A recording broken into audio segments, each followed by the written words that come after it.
என்னை பொறுத்த வரைக்கும் இது ஒரு ஐஏஎஸ் ஆஃபீஸர் பேச வேண்டிய ஸ்பீச்சை படிச்சிருக்கிறாங்க.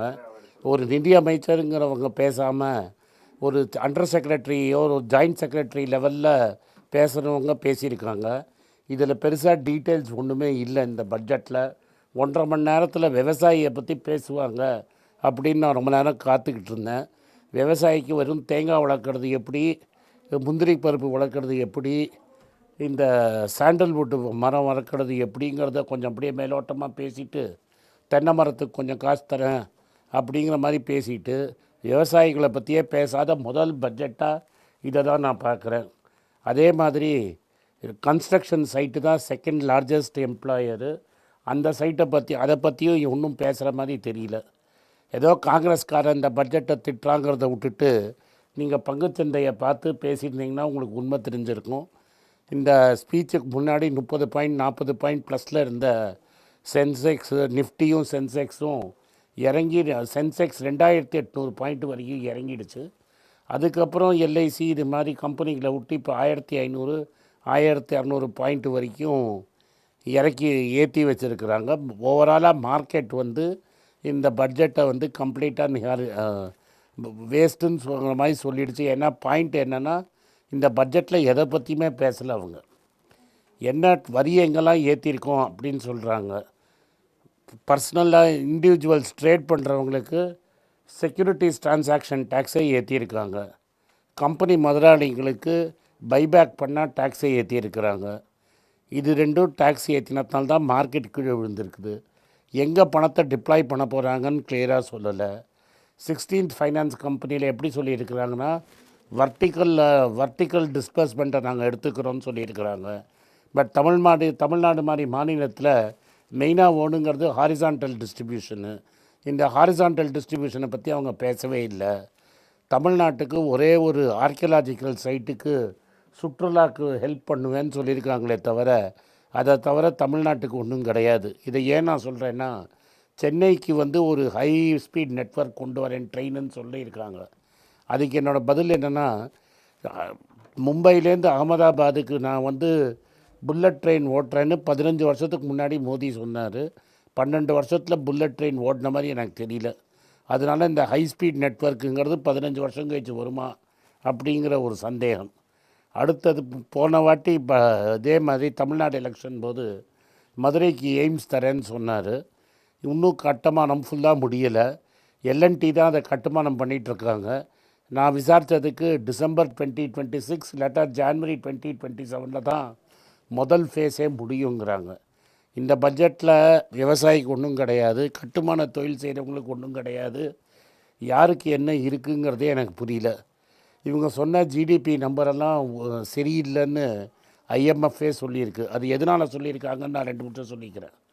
இவங்க வந்து நாமினல் க்ரோத்து ரியல் க்ரோத்துன்னு இருக்குது. நாமினல் க்ரோத்துங்கிறது விலைவாசியை சேர்த்து சொல்கிற க்ரோத்து. அதே 8.2 அப்படின்னு இருக்குது.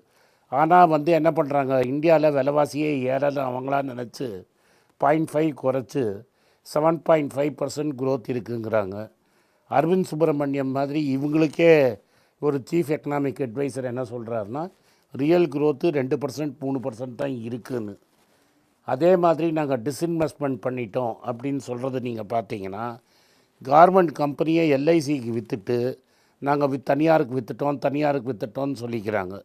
இதில் பேங்க் ஆஃப் இந்தியா, இது மகாராஷ்டிரா பேங்க்கு, இந்தியன் ஓவர்சீஸ் பேங்க்கு, இதோட ஷேர்ஸ் எல்லாம் வந்து மேஸ்கான் டாக்ஸு, இதோட ஷேர்ஸ் எல்லாம் எல்ஐசிக்கு ட்ரான்ஸ்ஃபர் பண்ணிவிட்டு இது ப்ரைவேட்டைஸ் பண்ணிட்டோன்னு கணக்கு காட்டுறாங்க. அதனால் இந்த பட்ஜெட்டில் எது உண்மை, எது கரெக்டான நம்பர் இல்லைன்னு நம்மளால் சொல்ல முடியல. ஏன்னா எல்லா நம்பருமே வந்து இதில் தான் இருக்குது, அனெக்ஸ்சரில் இருக்குது. இந்த மன்ரேகா பில்லை விபி ராம் பில்லாக மாற்றினாங்க.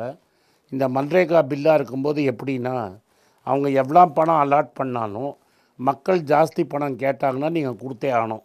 அவங்க பட்ஜெட்டில் 75,000 80,000 கோடி கொடுத்துருந்தாங்கன்னா, மக்கள் கேட்குறது 1,10,000 1,20,000 கோடி. அதுக்கு தான் இந்த பில்லை மாற்றி என்ன சொல்கிறாங்களோ, நாங்கள் எவ்வளோ கொடுக்குறோமோ அதுதான் ஃபைனல் அப்படின்னு ஒரு ஃபிகரை சொன்னாங்க.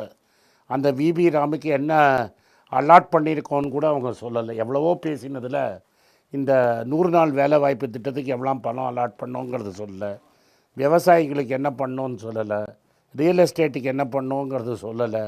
ஆக மட்டும் இந்த பட்ஜெட்டில் என்ன சொல்லியிருக்காங்கன்னா, சுற்றுலாக்கு என்னெல்லாம் செய்வோம் 5-10 வருஷத்தில், மெடிக்கல் டூரிசமுக்கு 5 வருஷத்தில் என்னெல்லாம் செய்ய போகிறோம், இது மாதிரி தான் பேசியிருக்காங்களே. செமிகண்டக்டருக்கு 5 வருஷத்தில் நாங்கள் என்ன செய்ய போகிறோன்னு. இந்த பட்ஜெட்டுங்கிறது 26-27க்கே தவிர 5 வருஷம் ப்ரோக்ராம் அனௌன்ஸ் பண்ணுற பட்ஜெட் அல்ல அது. ஆனால் இவங்க பேசின எல்லா ஸ்பீச்சையும் நீங்கள் பார்த்தீங்கன்னா 5 வருஷத்தில் எவ்வளோ காசு கொடுக்க போகிறோம் அப்படிங்கிற மாதிரி தான் பேசியிருக்காங்களே தவிர இந்த பட்ஜெட்டில் வேறு எந்த பேசும் பொருளே இல்லைங்கிறது தான் என்னோட கருத்து. அவங்க ஆரம்பத்திலேயே எல்லாருக்கும் எல்லாம் அப்படின்னு தெரிவிச்சிருந்தாங்க. அது இந்த பட்ஜெட்லேயும் இடம்பெறும் அப்படின்னும் எதிர்பார்க்கப்பட்டது. அதான் எல்லாருக்கும் ஒன்றும் இல்லைன்னு ஆயிடுச்சு கடைசியில்.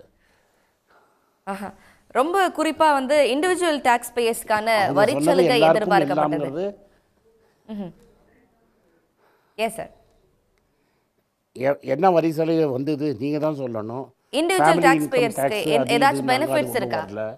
லாங் டேர்ம் கேபிட்டல் கெயின்ஸை நான் ஏதாவது சரி பண்ணுவேன். யாருக்கு பெனிஃபிட் இருக்குது நீங்கள் தான் சொல்லணும். லாங் டேர்ம் கேபிட்டல் கெயின்ஸ் டேக்ஸில் மாற்ற போகிறோன்னு சொன்னாங்க, அதில் ஒரு மாற்றமும் வரலை. எதுலேயுமே சேஞ்ச் இல்லையேம்மா, எதுலேயுமே யாருக்குமே பெனிஃபிட் இல்லையே. இந்த பட்ஜெட்டில் யாருக்கு கொடுக்க போகிறாங்க? ரோடு கட்ட போகிறோன்னு சொல்லலை. நார்மலாக என்ன சொல்லுவாங்க, நாங்கள் ரோடு போடுவோம்பாங்க. ரோடு போடுறதை பற்றி ஒரு வார்த்தை பேசலை. எதை ஃபார்ம் செக்டருக்கு என்ன பண்ண போகிறோன்னு பேசலை. 100 நாள் வேலை வாய்ப்பு திட்டத்துக்கு என்ன பண்ண போகிறோன்னு பேசலை. மக்களுக்கு வேலை இல்லாத திண்டாட்டம் இந்தியா ஃபுல்லாக ரொம்ப ஜாஸ்தியாக இருக்குது, அதுக்கு எப்படி வேலை வாய்ப்பு வாங்கி கொடுக்க போகிறோங்கிறத பற்றி பேசலை. கேட்டால் வெட்டனரி காலேஜ் திறக்கிறேன், இதில் வந்து ட்ரைனிங் கொடுக்குறேன், நர்ஸாகிறதுக்கு எப்படின்னு ட்ரைனிங் கொடுக்குறேன், ரேடியாலஜி மிஷினை ஆப்ரேட் பண்ணுறதுக்கு எப்படி ட்ரைனிங் போகிறேன்னு கொடுக்குறேன்னு. அதெல்லாம் தொலைநோக்கு பார்வை. இந்த வருஷத்தில் இந்த பட்ஜெட்டில் என்ன பண்ண போகிறீங்க, அதுதான் கேள்வி. இப்போ வந்து திருப்பூர் இருக்கட்டும், ஈரோடு, கரூர், ஆம்பூர், வாணியம்பாடி, ராணிப்பேட்டு இந்த இடத்துலலாம் சிறு தொழில் அமெரிக்காவுக்கு எக்ஸ்போர்ட் பண்ணுறதுக்காக நிறைய கம்பெனி இருக்குது. தோல் சம்மந்தப்பட்ட ப்ராடக்ட்டு, டெக்ஸ்டைல்ஸு, இவங்கெல்லாம் வந்து அமெரிக்காவுக்கு எக்ஸ்போர்ட் பண்ண முடியாமல் போன ஒரு 5-6 மாதமாக நொந்து கிடக்கிறாங்க. அவங்களுக்கு ஏதாவது ஒரு ஸ்கீமு நீங்கள் வந்து நம்ம பிரதமருக்கும் டொனால்ட் ட்ரம்ப்புக்கும் பர்சனல் கருத்து வேறுபாடு இருக்கிறதுனால நடந்த போர் இது. நம்ம மேலே டேக்ஸ் போட்டிருக்கு. அவங்களுக்கு ஏதாவது இருக்குன்னா பார்த்தீங்கன்னா ஒன்றும் கிடையாது. ஸோ இது என்னென்னா, ஒரு தனிப்பட்ட 2 முதலாளிகள், ஒன்று ரிலையன்ஸு, இன்னொன்று ராசன் சாஃப்ட்வேர் ரஷ்யன் கம்பெனி. அவங்க ரஷ்யன் எண்ணெயில் பயன்படுத்தணும், அவங்க நல்லா இருக்கணுங்கிறதுக்காக தமிழ்நாட்டில் நான் சொன்னப்பட்ட பேரின எல்லா ஊருக்கும் இருக்கிற எம்எஸ்சிஎம்இ மேலே டேக்ஸை போட்டு அவங்க முதுகெலும்பை உடச்சிருக்காங்களே தவிர அதை பற்றி ஒரு வார்த்தை கூட அவங்க பேசலையே. திருப்பூரில் மக்கள் கஷ்டப்படுறாங்க, அவங்களுக்கு வேலை வாய்ப்பு இல்லை. ஆம்பூர், வாணியம்பாடி, வேலூர்லலாம் மக்கள், ராணிப்பேட்டிலலாம் வேலை இல்லாமல் தோல் வியாபாரம்லாம் சூனி போயிருக்குங்கிறத பற்றி அவங்க பேசலையே.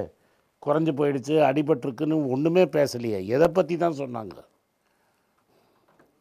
இப்போ தோல் எக்ஸ்போர்ட் பண்ண முடியாமல் இருக்குது. 7 நாள் வேலையில் 3 நாள் 4 நாள் வேலைங்கிறாங்க திருப்பூரில்.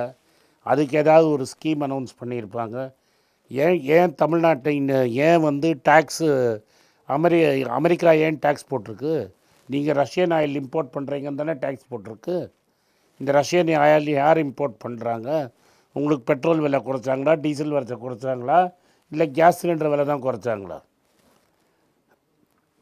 நான் நேற்றே சொன்ன மாதிரி தான்மா, ஏதாவது நல்ல நியூஸ் இருந்தால் பிரதமரே பேசியிருப்பார். இன்னும் ரிப்பப்ளிக் டே அன்றைக்கி பேசியிருப்பார், இண்டிபெண்டன்ஸ் டே அன்றைக்கி பேசியிருப்பார், இல்லை 8 மணிக்கு தொலைக்காட்சியில் வந்து பேசியிருப்பார். இந்த அம்மா பேசினது ஒரு ஐஏஎஸ் ஆஃபீஸர் பேசின மாதிரி தானே பேசிட்டு போயிருக்காங்க. வரி விதிப்பு அப்படிங்கிறது இந்திய பொருளாதாரத்தில் ஏற்றுமதியாளர்களுக்கு பெரும் தாக்கத்தை ஏற்படுத்தி இருக்கு. அந்த தாக்கத்தை குறைக்கிறதுக்கு இதில் எந்த அறிவிப்பும் வரலையா? சரி, ஏன்னா கடல் சார்ந்த உணவுகளை ஏற்றுமதி செய்வோருக்கு வந்து வரி விலக்கு ஒன்றுமே இல்லையே. நீங்கள் ஏதாவது அறிவிப்பு ஏற்றுமதி செய்கிறவங்களுக்கு, எஸ்பெஷலி கொங்கு மண்டலம் தான் அவங்களுக்குலாம் ஏடிஎம்கே அவங்களோட கூட்டணியில் இருக்கிற அதிமுக ஓட்டு போடுறதே கொங்கு மண்டலம் தான். அந்த கொங்கு மண்டலம் தான் இன்றைக்கி கட்டத்தில் இருக்குது. அவங்களுக்கே ஒன்றும் பண்ணலையே. ஓட்டு போட்டு தூக்கி வச்சவங்களுக்கே ஒன்றும் பண்ணாமல் தானே விட்டாங்க அவங்க. யூஸ்வலாகவே இப்போ பட்ஜெட் தாக்கல் செய்கிறாங்க அப்படின்னா அடுத்து எந்த மாநிலத்தில் தேர்தல் நடக்குதோ அந்த மாநிலம் தொடர்பான அறிவிப்புகள் நிறைய வரும். இன்று காலையும் கூட முதலமைச்சர் மு.க.ஸ்டாலின் தேர்தலை மனசுல வச்சாவது இம்முறை தமிழ்நாட்டுக்கான அறிவிப்புகள் வெளியிடுவீங்களா அப்படின்னு எதிர்பார்க்கிறோம் அப்படின்னு சொல்லியிருந்தாரு. ரயில்வே திட்டங்களோ மெட்ரோ எதுவுமே வரல. நெட்வொர்க் தரேன்னு சொல்லியிருக்காரு இல்லைம்மா, எதுவுமே வரல. 15 வருஷம் கழிச்சு உங்களுக்கு ஹைதராபாத்தையும் மெட்ராஸையும் கனெக்ட் பண்ணுற மாதிரி ஒரு ஹை ஸ்பீட் ரயில் நெட்வொர்க்குன்னு சொல்லியிருக்கிறாரு. நான் ஏன் 15 வருஷம்னு சொல்கிறேன்னா, அகமதாபாத்தையும் பாம்பேயும் லிங்க் பண்ணுற ட்ரெயினு 15 வருஷமாக இன்னும் வரல. ஸோ நம்மளும் எதிர்பார்ப்போம் 15 வருஷம் கழித்து ட்ரெயின் நம்மளையும் பெங்களூரையும் லிங்க் பண்ணுற ட்ரெயின் வரும்னு நான் நம்புகிறேன். ஒன்றுமே இல்லையே தமிழ்நாட்டுக்கு. அப்புறம் ரேர் எர்த் மினரல்ஸை தோன்றேன்னு சொல்லியிருக்கிறாங்க. எந்த ஏரியாவில் தோன்றாங்க தமிழ்நாட்டில், எவ்வளோ எடுக்க போகிறாங்க, எவ்வளோ இன்வெஸ்ட்மெண்ட்டு, ஒன்றுமே சொல்லலையே. திட்டங்கள் எதுவுமே இல்லை. இன்ஃப்ராஸ்ட்ரக்சர் பற்றி சொல்லலை. 100 நாள் வேலை திட்டம் பற்றி எதையும் சொல்லலை. வேலையில்லா திண்டாட்டம் அட்ரஸ் பண்ணப்படல. MSMEக்கும் எந்த திட்டங்களும் இல்லை அப்படின்னு அடுத்து விவசாயியை பற்றியே ஒன்றும் பேசலையேம்மா. பல்வேறு விமர்சனங்களை முன் வச்சிருக்கீங்க. நன்றி திரு ஆனந்த் சீனிவாசன் உங்களுடைய கருத்துக்களுக்காக. உடனுக்குடன் செய்திகளை தெரிந்து கொள்ள சன் நியூஸ் பெல் ஐகானை கிளிக் பண்ணுங்க.